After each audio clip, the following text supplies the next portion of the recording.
temática que a gente vem aí sustentando desde o início do ano. Sempre bom, né, lembrarmos que nós iniciamos falando dos postulados, né, na visão do Pai Mata, depois avançamos falando, né, sobre as 7 fases sagradas propostas pelo movimento umbandista, em especial pelos senhores orixás e seus representantes, que é a criança, o caboclo, o pai velho, a presidente. Hoje, o recorte nós vamos fazer por uma questão muito óbvia e necessária. Não sei se vocês estão sabendo, nós estamos no Setembro Amarelo, e hoje é o Dia Mundial do Combate ao Suicídio. Então a espiritualidade, eu estava ali no meu cantinho, a espiritualidade virou para mim e falou assim: mas então, fala um pouco a respeito da nossa atenção que devemos ter em relação à espiritualidade e esse movimento, esse rompante que está acontecendo a nível mundial. Bom, eu não vou entrar aqui nas questões que já estão sendo divulgadas aí, mas algumas dessas informações são relevantes. Então, quando nós falamos que hoje é o Dia Mundial ao Combate, né, ao Suicídio, eu queria aproveitar esse ensejo e lembrar, né, que, de fato, é hoje uma questão de saúde pública. Isso é indiscutível. Mas que nós já temos pessoas, entidades envolvidas, né, nesse aspecto para tentar minimizar o impacto disso que vem acontecendo. Qual que é a nossa visão umbandista a respeito de tudo isso? Muitas. Só que nós não podemos perder, né, o foco daquilo que de fato é real. E dentre essas informações, nunca é demais, né, lembrarmos aqui que o suicídio está entre as 10, hoje já entre as 15, né, maiores problemas de saúde mundial, no aspecto de ceifar a vida. Então, ceifa mais do que próprias guerras mundiais. E o Brasil não fica longe, né, dessa envolvência, até porque nós estamos segundo o ranking no 13º lugar. E olha que é interessante nós sabermos disso, porque ao mesmo tempo que Brasil, hoje é conhecido como o país mais evangelizado, mais espiritualizado do mundo, nós ainda estamos nesse rol com um número crescente cada vez maior. Também outra informação muito relevante é que a gente sabe que esse aspecto hoje envolve, na sua grande maioria, né, jovens de 15 até 35 anos, que a maior causa de morte é entre os homens, não são as mulheres. Agora, olha que paradoxo que nós enfrentamos. Nós tivemos um avanço mundial com a globalização das informações. Hoje nós temos acesso a tudo. Eu falava isso aqui parece que 2 ou 3 anos atrás. E a gente tem acesso às informações, podemos buscar, né, os mais variados aspectos a respeito de nos informar, de nos prevenir. Hoje, inclusive, a gente tem, quando eu falei de entidades, né, envolvidas, nós temos, por exemplo, a psiquiatria, a psicologia envolvido nesse lado, né, oculto do próprio ser. E já chegaram à conclusão bem óbvia, né, que às vezes chegamos, né, ao fatídico ato, né, de tirar a própria vida, porque já não encontramos mais esperança na própria existência física. E o que a Umbanda nos ensina a respeito disso? Quando se fala que as pessoas que... Isso é um estudo, viu, gente? Não sou eu que estou falando. O estudo chegou à conclusão que as pessoas que vão a esse ato fatídico é porque falta esperança. Esperança em quê? Em muitas coisas. Lógico, quando eu falo que hoje nós temos uma rede mundial de computadores que nos coloca todos conectados, ao mesmo tempo nos distanciam, por exemplo, das pessoas que a gente mais gosta. Às vezes nós temos dentro do núcleo familiar, pais, mães, cada um com um celular, mas cada um num canto, ou às vezes preso num quarto, não se comunicam mais. Então nós tivemos um avanço inquestionável nos aspectos tecnológicos, mas não pudemos acompanhar o avanço ético-moral, ou seja, do nosso próprio saber, com relação às questões de foro espiritual. E aí, quando falamos de esperança, sábado agora nós tivemos um rito de criança. E a Umbanda defende, por essa linha de transmissão, que os mestres, né, do mantra, os mestres do verbo sagrado, da pureza cósmica, que são os mentores, né, que se transvestem no terreiro como criança, como herência, são os magos da sabedoria nos aspectos do sentimento. Então eles trazem esse sentimento de purificação, renovando a nossa esperança. Eu falei, isso aqui sabe. E olha que interessante. Quando eles chegam à conclusão científica, depois de vários estudos, que as pessoas que acabam buscando essa porta é porque não encontram mais esperança, a gente poderia achar vários motivos. Talvez desigualdade social, isso é óbvio, ninguém vai. As pessoas que têm menos condições, menos condição física, material, com certeza estão mais vulneráveis. Por outro lado, nós temos um paradoxo, porque a maior renda per capita do mundo é dos Estados Unidos. E é a maior causa de suicídio que existe. Outra informação relevante, que também hoje já está aclarada pelos estudos científicos, que os países que têm menos incidência solar estão mais vulneráveis a esse tipo de envolvência. E vocês sabiam que o estado que menos suicídio tem é o Rio de Janeiro? Com toda aquela confusão que existe lá? E aí ficamos a pensar, não é o estado, um dos poucos estados onde se tem uma profusão de alegria e outras coisas mais? Então, outra informação importante, aí sim pelo campo da psicologia, eles chegaram à conclusão que é a falta de alegria que leva você, às vezes, a se envolver nessas situações, nessas circunstâncias. Nós temos um grande livro, um livro que não é da vertente bandista, que é o livro Kardecista, da Ivone Pereira do Amaral, um livro dessa grossura. A primeira vez que eu peguei para ler, fiquei desanimado, porque ele tinha quase 800 páginas, que fala do Vale dos Suicidas. E aí relata a história de muitos espíritos que passaram por essa experiência e se aportaram do outro lado, numa circunstância bem dolorosa. Bom, por que eu estou dando todas essas informações para vocês? Para que vocês saibam que muitas vezes a gente pode ter alguém próximo, que às vezes precisa de um amparo, um abraço amigo, e que 90% das pessoas que estão envolvidas nessas vibrações que podem levá-los ao suicídio, podem ser ajudadas. Sabem disso? 90%. Então, de cada 10, 9, se tiverem ajuda a tempo e modo, podem contornar toda essa questão. Bom, dado essas informações, o que a Umbanda tem para nos ensinar? Eu não sei se vocês estiveram aqui no último rito de terça-feira, nós falávamos aqui que quando a gente se apresenta para um rito público como esse, muitas vezes a gente vem acompanhados por companhias invisíveis e visíveis. Então, quando vocês vêm aqui acompanhados de corpo presente, vocês vêm sabendo quem está do lado. Mas às vezes a gente entra num espaço como esse aqui e a gente não sabe quem a gente trouxe por lei de sintonia, por lei de afinidades. E não é surpresa nenhuma para nós dizer aqui que na contraparte astral existem muitos irmãos que passaram por essa experiência quando aqui estavam, ceifando a própria vida. E a gente viu e sabe, por relatos seguros, que esse não é o objetivo e não resolve o problema. E várias vezes aqui nesse ambiente a gente deparou com irmãos espirituais necessitando de um amparo espiritual. Porque chegaram à conclusão que não foi a melhor saída. Porque achando que exterminando com a angústia material poderia aliviar a angústia emocional. E aí que eu quero entrar com vocês. Qual que é a proposta da Umbanda? A proposta da Umbanda é que a gente se equilibre, que a gente se estabilize, para que a gente tenha uma harmonia física.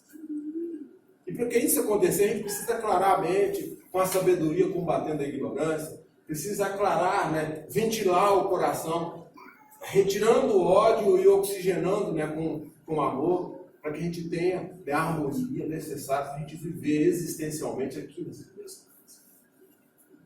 E o que falta hoje, talvez, para essas pessoas que estão nesse rol aí, segundo as estatísticas? Talvez essa confiança resgatada, que é algo que se perdeu na sociedade contemporânea. Então, quando a Umbanda propõe um reestudo integrativo da força espiritual, de reacender a fé, de buscar se sintonizar com a energia espiritual, é porque a gente está mostrando uma coisa. E quando convidamos vocês aqui às terças-feiras a fazerem um mergulho interno, a despertarem os atributos espirituais, que vocês são possuidores como espírito, o que nós estamos fortalecendo em vocês? A autoestima. O poder de vontade. Quando nós temos o poder de vontade, nós conseguimos suplantar qualquer situação adversa, seja mesmo nessas contingências que estamos aqui explicando. Isso é fácil? Nunca falamos que é fácil. Só que aí nós precisamos ter consciência de quem somos e de que circunstâncias nós estamos deixando nos conduzir.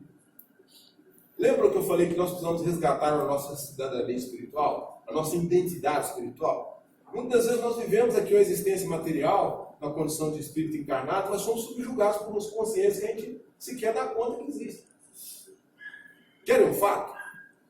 Muitas e muitas vezes disse para vocês aqui, nessa reunião de terça-feira, que se nós somos aqui hoje, deve ter aqui o quê? Umas 80 pessoas? Se tiver muito, podem ter certeza, se tiver 80 pessoas, que tem 240 na contraparte astral. Então nós somos a minoria. Agora, vocês imaginam a nossa mente, o nosso coração desfocado.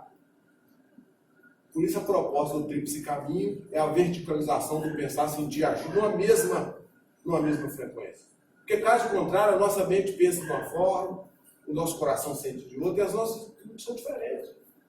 Vocês já ouviram falar em obsessão e em possessões? É uma envolvência espiritual. Que às vezes começa com a porta que nós mesmos abrimos. E se começa de uma forma suave, quando você assustar, ela já está profunda.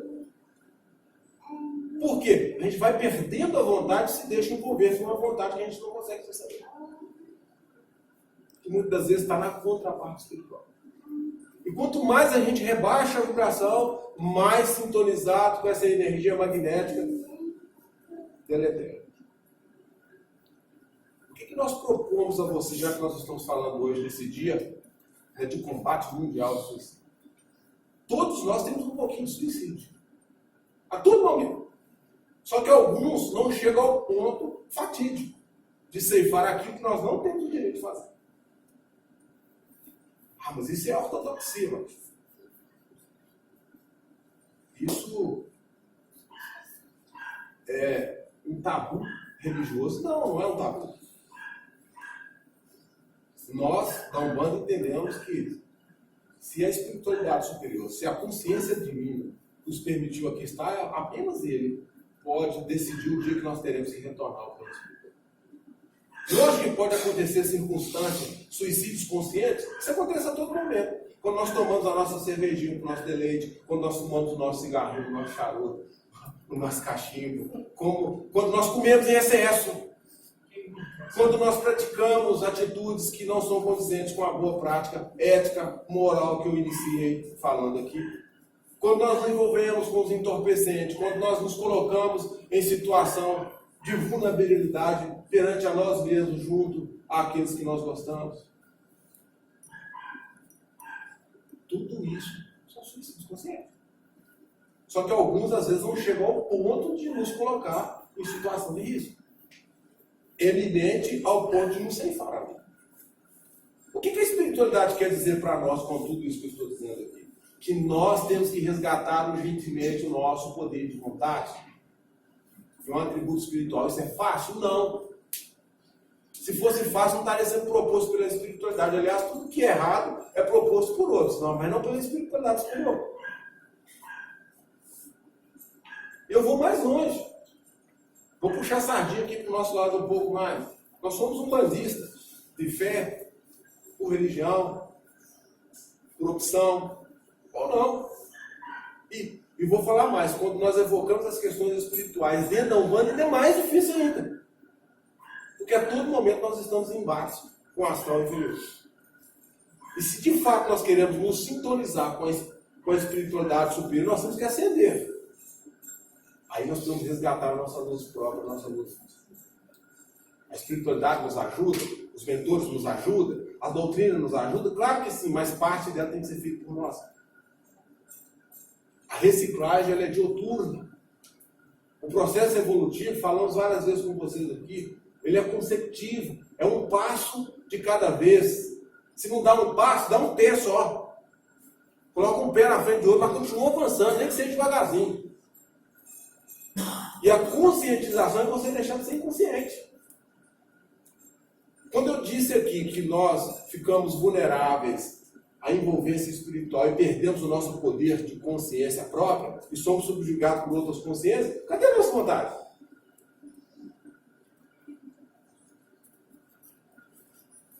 E nenhum de nós podemos dizer que somos ignorantes o suficiente para não saber o que é certo e o que é errado. Isso importa. Mas se nós não temos ainda essa habilidade de poder ter força o suficiente para ampararmos nesse poder interior, então a gente tem que apelar para o poder exterior. Se esse poder exterior vão ser ajudas que podem vir, como eu citei aqui, por pessoas envolvidas com a causa, se a gente não confia nesse poder envolvido dessas pessoas com a causa, a gente apela para cima, num sentido amplo. Né? Até porque o céu nem sempre está só em cima, pode estar no lado, pode estar para baixo, ele chuta para baixo. E muitas vezes eles nos ajudam. Num sentido mais magnético, mais telúrico. Precisamos sintonizar com a nossa luz interna, espiritual. E só existe uma tomada, que é a fonte emissora de toda a vida. Eu acredito que chama-se Deus. Se recebe o nome de Tupã, de Zambi, de Ireaê, de Oxalá, não importa o nome, de Jeová está lá, que seja o nome, nós precisamos nos conectar. Porque se a gente não se acender, a treva nos envolve. E treva é ignorância no sentido literal da palavra que eu estou dizendo. Bom, eu gostaria de conversar mais com vocês a respeito disso, mas o meu tempo é limitado. Só queria chamar a atenção para esse aspecto. E aqui para todos vocês que estão presentes. Eu acredito muito no poder dessa casa. Eu falo isso como sacerdote. Quando eu digo no poder dessa casa, eu estou falando no poder espiritual dessa casa. Senão eu não estaria exercendo a mediunidade há 30 anos e à frente dessa casa já vai fazer 20. Eu vi muitas pessoas chegarem aqui em situação lastimada. Eu vi muitos saírem daqui de cabeça errada. Só que para isso acontecer, nós precisamos dar o mínimo de voto de confiança àquilo que nós estamos buscando. Porque se você, através de sua fé, busca amparo, busca ajuda e não confia nesse amparo, aí tem alguma coisa que precisa ser melhor estabelecida.